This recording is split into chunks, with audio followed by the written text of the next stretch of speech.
सारी सिंध पिरीअ जो पाछो, सारी सिंध पिरीअ जो पाछो, जेको जरथे जागे थो।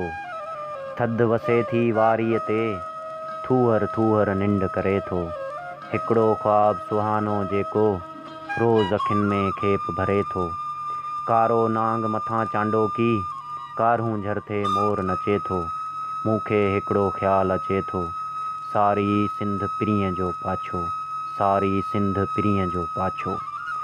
होॾां लाड़ लखे जो लेखो, सारिन मंझि सहाई आहे। मूं में पाण उहा ई आहे, दिलि जे केटी बंदर ते का तुंहिंजी ॿेड़ी लंगर थींदी। ठटे मंझि उघाड़ो थींदे, मूं न ईअं को ॼातो हो। सभु सिजावल जूं बाज़ारूं, सभु सिजावल जूं बाज़ारूं तुंहिंजी ख़ुशबूअ में खिलंदियूं। माञर सारी महकी पवंदी, मूं न ईअं को ॼातो हो। मकली रोज़ पवे थी मुरकी, कंहिंजे काण किताब जलायूं। ओॼा ॻेजा ख़्वाब जलायूं, फाते सभु सुता पिया आहिनि। सभु मुजाविर चर्स पीअनि पिया, दूर मुहाणो पंहिंजे पुट खे ओछे कम ते गारियूं ॾिए थो। पाणी में को शपको थिए थो, सारी सिंध पिरीअ जो पाछो, जेको जरथे जागे थो। होॾां लकी जबल जो ॾाको, होॾां लकी जबल जो ॾाको, शाम पहाड़नि मंझि रिढ़े थी, पंहिंजे ख़ुदि सां पाण विढ़े थी।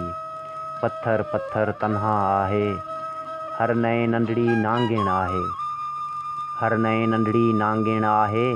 वासीगंज जो पंध परे आ, जित धरती जी सख़्ती आहे, कीअं चइजे बदबख़्ती आहे।